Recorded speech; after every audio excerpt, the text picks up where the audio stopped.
Hi, today we're going to talk about how to create an effective reputational risk management policy.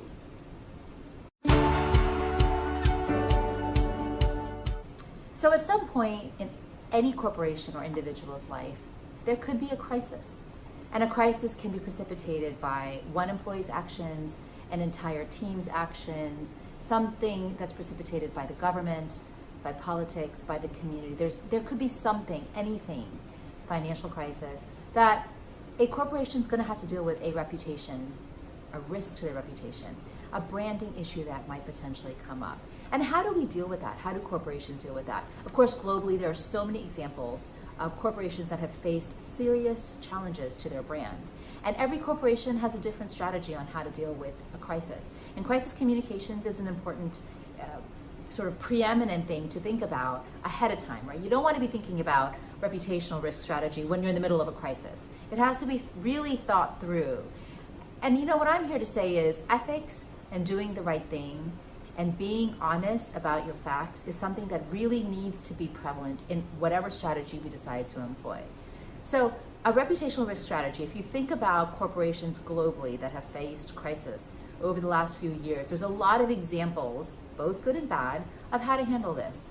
And without kind of passing judgment, I will give you some examples. So you have Wells Fargo, Uber, Facebook, Starbucks.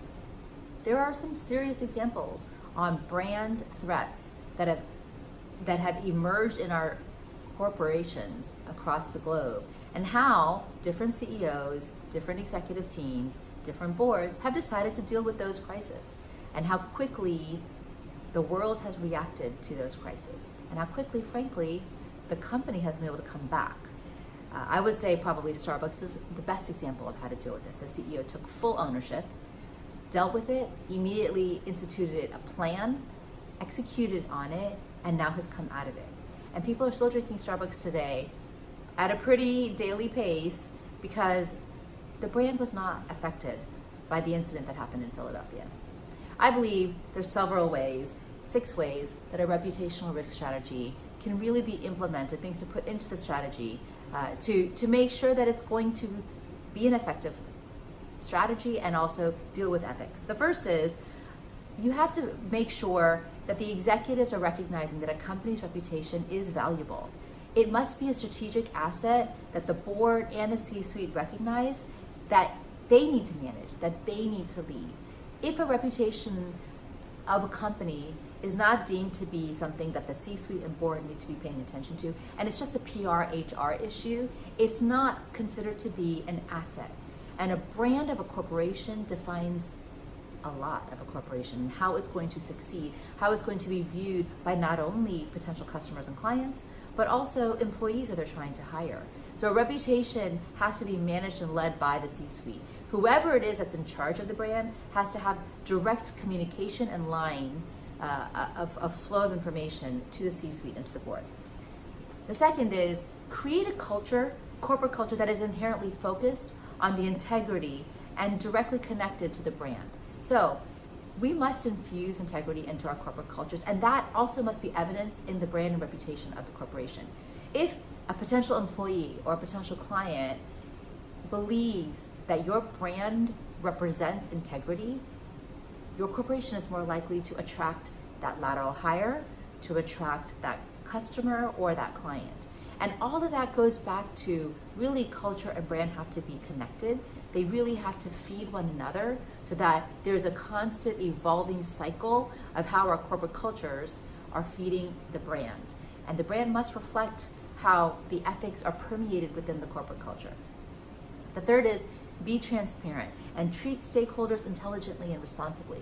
So a corporation, C-suite and board, must recognize that they themselves need to be transparent in their actions, and the stakeholders of that corporation are intelligent. They need to be treated as such. The reputation and brand of a corporation will reflect how the stakeholders are being treated. Well, this is a really important one.